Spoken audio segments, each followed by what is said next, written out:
আজকের পর থেকে জীবনে আর কোনোদিন আপনি পাসওয়ার্ড ভুলবেন না অথবা পাসওয়ার্ড হারাবেন না। আমরা অনেক সময় আমাদের বন্ধু এসে বলে, বন্ধু আমি তো ফেসবুকে ঢুকতে পারতেছি না, দেখ তো কি সমস্যা। তো ঠিক আছে, তোর ফেসবুকের মেইল আইডি দে, তোর পাসওয়ার্ড দে। বন্ধু পাসওয়ার্ড তো ভুলে গেছি। আচ্ছা ঠিক আছে, ফেসবুকের পাসওয়ার্ড ভুলে গেছিস, তাহলে জিমেলের পাসওয়ার্ডটা একটু বলতো। বন্ধু ওইটার পাসওয়ার্ডও ভুলে গেছি, গেল। এবার আসেন মুরব্বী লেভেলের যে লোকরা, মুরব্বীরা এসে বলে যে বাবা আমার ছেলে পাসওয়ার্ড খুলে দিছিল, ফেসবুক খুলে দিছিল, একটু এখন ঢুকতে পারছি না, দেখো তো, বিভিন্ন খবর দেখি দেশের কি অবস্থা। তারপরে আচ্ছা ঠিক আছে আঙ্কেল আপনি পাসওয়ার্ডটা বলেন। বাবা পাসওয়ার্ডটা বাসায় একটা ডায়েরিতে লেখা আছে, এখন তো মনে নাই। এই সব ঝামেলার সমাধান আজকে দিব। কখনোই পাসওয়ার্ড আপনার হারাবে না, আপনার সাথে সাথেই সবসময় থাকবে। সেটা কিভাবে? সেটা করার জন্য আমাদেরকে গুগল থেকে একটা অ্যাপ নামাতে হবে। এটা অনেকটা ফোনে ডিফল্ট হিসেবে থাকে, অথবা নামাতে পারেন। সেজন্য আমরা প্লে স্টোরে গিয়ে যে এখানে দেখতে পাচ্ছেন কিপ নোটস, এই কিপ নোটস অ্যাপটি আমরা প্লে স্টোর থেকে ডাউনলোড করব। আমি সময় বাঁচানোর জন্য সেটা ডাউনলোড করে দেখাচ্ছি না, জাস্ট এই যে লেখাটা আছে কিপ নোটস, এটা লিখলে আপনারা এই অ্যাপটি পেয়ে যাবেন। এটা অ্যাপটা পাওয়ার পরে আপনারা যেহেতু একটা অ্যান্ড্রয়েড ফোন ইউজ করেন, সবগুলো ফোনে জিমেল আইডি লগ ইন করা থাকে। কিন্তু এই অ্যাপটা দিয়ে আমরা কাজ করব, তার আগে একটা ছোট্ট কথা আপনাদেরকে বলে রাখি। আপনি প্রথম একটি জিমেল আইডি খুলবেন, যে জিমেল আইডি পাসওয়ার্ডটা আপনি জীবনে ভুলবেন না। কিভাবে হতে পারে সেটা? ধরেন আপনার 11 ডিজিটের যে মোবাইল নাম্বারটা আছে, ওই মোবাইল নাম্বারটা দিয়ে আপনি একটা জিমেল আইডি খুলবেন, এবং ওই জিমেল আইডি দিয়ে আপনি কখনো ফেসবুক খুলবেন না, অন্য কিছু খুলবেন না, জাস্ট একটা জিমেল আইডি খুলবেন। যাতে আপনি নিজে ভুলে গেলেও আপনার ছেলে বলতে পারে আপনার ফোন নাম্বারটা কোনটা, আপনার ভাই বন্ধু সবাই বলতে পারবে। আপনার এতটুকু মনে থাকলে হবে যে আমার মোবাইল নাম্বারটাই আমার জিমেল আইডি পাসওয়ার্ড। এটা হচ্ছে জাস্ট একটা জিমেলের পাসওয়ার্ড, যেটা আপনি মনে রাখবেন। এরপরে শত শত পাসওয়ার্ড আপনার মনে রাখতে হবে না, হাজার হাজার পাসওয়ার্ড মনে রাখতে হবে না। এবং এই পাসওয়ার্ডটা আপনি ভুলবেন না, যেহেতু আপনি মোবাইল নাম্বার দিয়ে খুলবেন। এটা দিয়ে আপনি আর ফেসবুক বা অন্য কোনো কিছু খুলবেন না, কারণ যেহেতু আপনার মোবাইল নাম্বার দিয়ে পাসওয়ার্ড দেওয়া, সেহেতু সেটা আপনি হ্যাক হয়ে গেলে বা হ্যাক হয়ে যাওয়াটা খুবই সহজ। সেজন্য ওটা দিয়ে আমরা কোনো গুরুত্বপূর্ণ কাজ করবো না, শুধুমাত্র এই গুগল কিপস নোট যে অ্যাপটা আছে ওই অ্যাপটা চালাবো আমরা। এখন আমরা গুগল কিপ নোটসটা ওপেন করি। ওপেন করার পরে যে ডান কর্নারে দেখতে পাচ্ছেন, এটা হচ্ছে আমার ইমেল আইডির যে নামটা সেটা এখানে দেখাচ্ছে। এই যে দেখতে পাচ্ছেন আমার ইমেল আইডি যে এখন যেটা দেখাচ্ছে এনক্যান ব্যাকআপ ডাবল এইটা, আপনারা সেই ইমেল আইডিটা দিবেন যেটা আপনি খুলেছেন আপনার মোবাইল নাম্বার দিয়ে। এরপরে এখানে আসবেন। আমাদের এখন বর্তমান যুগে যেহেতু ইলেকট্রনিক্স যুগ, আধুনিক যুগ, অনেক কিছু খুলতে হয়। যেমন আপনি সরকারি চাকরি করতে গেলে আপনাকে অ্যাপ্লাই করার সময় একটা আইডি খুলতে হয়, সেই আইডিতে মোবাইল নাম্বার পাশাপাশি একটা পাসওয়ার্ড দিতে হয়। আপনার জিমেল আইডি এখন সবার কমপক্ষে 3টা করে জিমেল আইডি আছে, ফেসবুক আইডি কমপক্ষে 2টা করে সবার আছে। সবগুলো পাসওয়ার্ড তো এক না। এবং আপনার বিকাশের পিন আছে, ব্যাংকের কার্ডের পিন আছে, ব্যাংক অ্যাকাউন্ট নাম্বার আছে, সবকিছু আপনি এখানে রাখতে পারবেন। তো পাসওয়ার্ডের কথা কেন বলতেছি সেটা আমরা এখন দেখব। আমরা এখন এই জিনিসটা যেটা দেখবো সেটা আপনার শেষ পর্যন্ত না দেখলে বুঝবেন না। প্রথম প্রথম মনে হতে পারে যে এটাতে অনেক ফাঁকফোকর আছে, কিন্তু কোনো ফাঁকফোকর নাই। এই জিমেল আইডি দিয়ে খুললে এবং আপনার মোবাইল যদি অন্য কেউ হাতেও পেয়ে যায়, তারপর আপনার পাসওয়ার্ড জানবে না। দেখুন আমরা কি করব। আপনি যে ইমেল আইডিটা খুলেছেন আপনার মোবাইল নাম্বারটা পাসওয়ার্ড দিয়ে, মানে পাসওয়ার্ডটা হবে আপনার মোবাইল নাম্বার, একদম সহজ। ওই জিমেল আইডিটা আপনি মোবাইলে লগ ইন করবেন, ওই মোবাইলে লগ ইন করে রাখবেন। ওইটা লগ ইন করার পরে আপনি কিপ নোটস অ্যাপ্লিকেশনটা নামানোর পরে এখানে আসবেন। এসে জাস্ট আপনার যে জিমেল আইডিটা এখানে সিলেক্ট করে দিবেন, যেহেতু অটোমেটিক লগ ইন করা আছে এখানে সিলেক্ট হয়ে যাবে। এখানে সিলেক্ট করে দিন, দেওয়ার পরে আপনি এখানে প্লাস, যে নিচে প্লাস চিহ্ন দেখাচ্ছে এখানে ক্লিক করবেন। ক্লিক করে এখানে টেক্সট দেখাচ্ছে, টেক্সটে ক্লিক করবেন। এখানে আপনি টাইটেল দিবেন, আপনি পাসওয়ার্ড দিলেন বা আমি সংক্ষেপে জাস্ট পাস লিখে দিলাম। এখানে আমাদের অনেকগুলো জিমেল আইডি থাকতে পারে, আমাদের ব্যাংক অ্যাকাউন্ট থাকতে পারে, আমাদের অনেক অনেক আইডি থাকতে পারে, ফেসবুক আইডি থাকতে পারে, ইনস্টাগ্রাম আইডি থাকতে পারে, ইউটিউব চ্যানেলের অনেক কিছু থাকতে পারে। যত ধরনের পাসওয়ার্ড, যত ধরনের গোপন জিনিস সেটা আমরা এখানে লিখে রাখবো। তবে লিখে রাখবো এটা ভাবতেছেন লিখে রাখলে তো আমার ফোন যদি কেউ পেয়ে যায় তাহলে তো বুঝে যাবে। সেটা কিভাবে, মানে লিখে রাখার পরেও অন্য কেউ দেখলে যাতে না বুঝে, সেটা আমরা করব।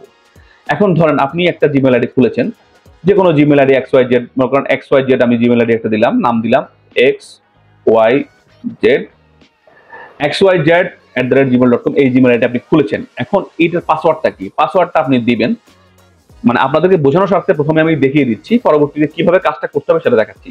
মনে করেন আপনার নাম হচ্ছে সুমন, আপনি SUM, এরপরে আপনার যে ডিজিটগুলো মনে থাকে বেশি, সেটা সহজ হতে পারে, কঠিন হতে পারে, যে ডিজিটগুলো মনে থাকে আপনি সেই ডিজিটগুলো দিবেন। ধরেন আপনি দিলেন 224466 দিয়ে এরপরে একটা স্টার দিলেন। এখন আপনাকে এই পাসওয়ার্ডটা পুরোটাই দেখা যাচ্ছে। এই যে মাঝখানের যে আপনার 224466 জিনিসটা দেখা যাচ্ছে, এটা সবসময় দেখবেন যে আপনি প্রায় পাসওয়ার্ডের ক্ষেত্রে যতগুলো আইডি খুলবেন এই জিনিসটা ইউজ করবেন, বা আশেপাশে সামনে চেঞ্জ করে দিবেন, পিছনে চেঞ্জ করে দিবেন, এটা মানে একই রাখবেন। এখন আমরা ধরেন আরেকটা জিমেল আইডি খুলবো, XYZ এর জায়গায় আমরা অন্য একটা দিলাম, ধরেন জাস্ট নাম দিয়ে এরপর একটা জিমেল আইডি আমরা খুললাম। এটা ভিডিওটা আপনারা পুরোটা দেখেন, দেখলে বুঝতে পারবেন যে কিভাবে আসলে কাজটা করতে হবে। আমরা একটা জিমেল আইডি খুললাম, ওইটার পাসওয়ার্ডটা কি হবে দেখেন। প্রথমটাতে আমি আপনার নাম সুমন, সেজন্য আমি SUM দিয়েছি। এখন আমি ধরেন এখানে বাংলাদেশের BAN দিব, দিয়ে আপনার যে 22224466, আপনি এখানে ইচ্ছা করলে আরো বাড়াতে পারেন, কোনো সমস্যা নেই, তবে এই জিনিসটা একই রাখার চেষ্টা করবেন। এখানে স্টার দিয়ে দিলাম। এখন এই নোটসটা এখন আমরা সেভ করি নাই, জাস্ট আপনাদেরকে দেখানোর জন্য। এখন এখানে কেউ আপনার মোবাইলটা হাতে নিয়ে নোটসটা খুলে ফেললে কিন্তু এই পাসওয়ার্ডটা দেখে যাবে, দেখে গেলে সব বুঝে যাবে পাসওয়ার্ডটা।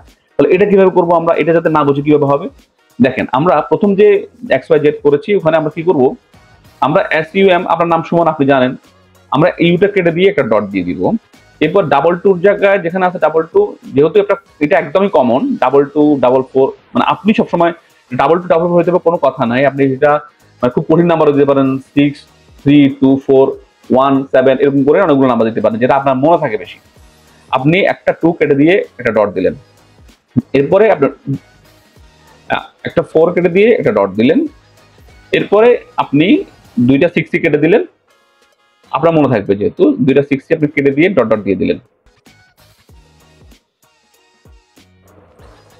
এই যে তাহলে 2 দেখতেছেন, .4, এরপরে 3টা ডট, তারপরে স্টার। আপনার মনে পড়ে যাবে যে এটা এখানে কি, আপনি নিজে বুঝতে পারবেন যে এখানে কি আছে। সেম ভাবে একইভাবে আপনি বাংলাদেশে এখানে যে এটা যদি আপনি ডট, আপনি অন্যগুলো স্টার মানে ডট দিতে পারেন, আমি যেটা যেটা দেখাচ্ছি এভাবে না দিয়ে আপনি এন এর জায়গায় দিতে পারেন। আমি এর জায়গায় ডট দিয়ে দিলাম, তাহলে আপনি বুঝবেন যে BAN মানে বাংলাদেশের BAN লিখছি আমরা। এখানে আপনি একটা কাজ করতে পারেন, একইভাবে এখানে যেরকম ডট ডট দিয়ে রেখেছি উপরেটাতে, ঠিক একইভাবে আপনি ডট ডট দিয়ে করতে পারেন। এখন ধরেন আপনি আরো একটা জিমেল আইডি খুললেন, বা অন্য ফেসবুক আইডি পাসওয়ার্ড, ধরেন ফেসবুক আইডি পাসওয়ার্ডের ক্ষেত্রে আপনি যখন পাসওয়ার্ডটা লিখবেন, আমরা ফেসবুকের জন্য জাস্ট অ্যাপ দিয়ে বোঝালাম সময় বাঁচানোর জন্য, এরপরে পাসওয়ার্ডটা আমরা লিখতেছি।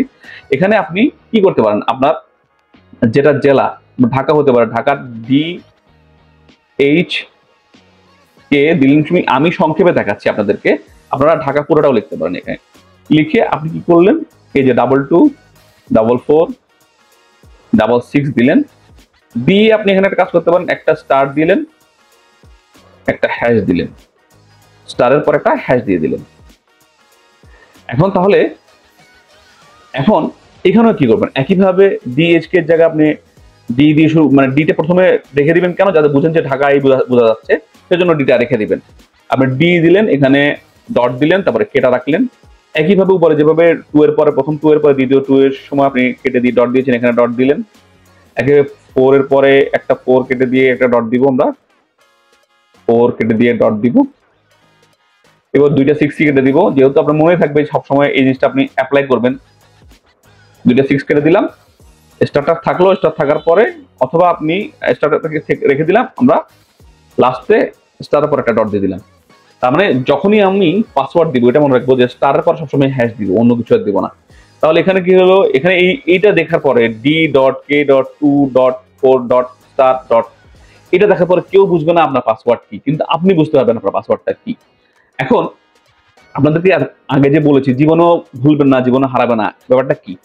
এই যে আমরা এই পাসওয়ার্ড গুলো বা এখানে লিখে রাখলাম, লিখে রেখে আমরা এটাকে জাস্ট যদি ব্যাকে চলে যাই, তাহলে এটা অটোমেটিক সেভ হয়ে যাবে। সেভ হয়ে গিয়ে আমাদের যে জিমেল আইডিটা আমরা খুলেছিলাম একদম সহজভাবে মোবাইল নাম্বার দিয়ে, সেই জিমেল আইডিতে এটা সেভ হয়ে থাকবে। ওইটা তো আপনি জীবনও ভুলবেন না, কারণ আপনার মোবাইল নাম্বার দিয়ে। এখন আপনার ফোন হারিয়ে গেছে, আপনি ফোন চেঞ্জ করেছেন, ফোন চুরি হয়ে গেছে, কোনো সমস্যা নাই। আপনি নতুন ফোন নিবেন, নতুন ফোনে জাস্ট ওই জিমেল আইডি দিয়ে ঢুকবেন, এরপর কিপস নোটস এটা নামাবেন। এটা নামালে যখন আপনি ওপেন করবেন, ওপেন করে কর্নারে এখানে এসে আপনার যেহেতু জিমেল অ্যাড্রেস মানে লগ ইন করা থাকবে, অটোমেটিক্যালি আপনার এই নোটস গুলো অটোমেটিক্যালি চলে আসবে। আপনি 10 বছর পরে, 100 বছর পরে যদি এই জিমেল আইডিটা দেন, জিমেল আইডি দিলেই আপনার সবগুলো নোটস, এই যে আমার এখানে কত শত শত নোটস দেখা যাচ্ছে, সবগুলো নোটস এভাবে আছে। এখানে আমার অনেক পাসওয়ার্ড আছে। আমরা যেহেতু ভিডিও বানাই বা অনেক ধরনের ইলেকট্রনিক কাজগুলো করি, সেক্ষেত্রে আমাদের অনেক অনেক পাসওয়ার্ড থাকে, আমার শত শত পাসওয়ার্ড আছে, আমার একটা মনে থাকে না, আমি সবসময় ফোনে থাকে। যেহেতু আমার একটা জিমেলের পাসওয়ার্ড খুব সহজভাবে দেওয়া, ওটাতে কোনো কিছু করা নাই, ওইটার এগেনস্টে আমার সবগুলো পাসওয়ার্ড থাকে। আমার কোনো আঙ্কেলের মতো বলতে হয় না যে আমার পাসওয়ার্ড তো বাসায় ডায়েরিতে রেখে আছে। আমি যেখানে যাবো ফোন তো আমার সাথে আছেই, যে ফোনই হোক, নতুন ফোন হোক, পুরাতন ফোন হোক, ফোন নিলেই আমি যখনই এখানে ঢুকবো, আমি যখনই আমার কিপ নোটসে ঢুকবো, ঢুকেই আমি যখন এই যে পাস এটা খুলবো, তাহলে দেখলেই সবকিছু আমার কোন কোন Gmail X Y Z Gmail হচ্ছে এস মানে সুমন SUM 224466 এটা। তারপরে আমরা FFGG দিয়েছি, এটাতে BAN দিয়ে শুরু করেছি। তারপর আমরা আরেকটা ফেসবুকের জন্য ডি ঢাকা দিয়ে শুরু করেছি। আমরা দেখলেই বুঝতে পারবো যে এটা আসলে কি। তো এটা এই মাধ্যমেই আপনি জীবনে পাসওয়ার্ড হারাবেন না, জীবনে ভুলবেন না। এই ভিডিওটা কার কার কেমন লেগেছে অবশ্যই অবশ্যই জানাবেন। আমরা ভিডিও বানাতে আমাদের অনেক কষ্ট হয় এবং অনেক সময় নিয়ে চিন্তা করতে হয় কি ধরনের ভিডিও বানাবো, কি নিয়ে গবেষণা করতে হবে। যে জিনিসটা বানাবো আমি সেই জিনিসটা নিজে আপনি গবেষণা করে দেখতে হয়, যে আগে জানতে হয়, ওটা নিয়ে কাজ করতে হয়, এটাকে আসলে ভিডিও বানানো সম্ভব কিনা। তো আমাদের এই যে এফোর্টটা, এই এফোর্টটার জন্য অন্তত একটা লাইক আশা করি, একটা কমেন্ট আশা করি। আর আপনার এই ভিডিওটা কতটুকু আপনার উপকারে আসবে আপনি নিজে একবার অ্যাপ্লাই করে দেখুন, আপনি জীবনে কোনোদিন পাসওয়ার্ড ভুলবেন না। আমার এই ভিডিওর মাধ্যমে যদি আপনার সামান্য পরিমাণ উপকার হয়ে থাকে, তাহলে আমার চ্যানেলের সাথে থাকবেন, চ্যানেলটাকে সাবস্ক্রাইব করবেন, এই ভিডিওতে একটা কমেন্ট করবেন। দেখা হবে পরের কোনো ভিডিওতে। ভালো থাকবেন। আসসালামু আলাইকুম।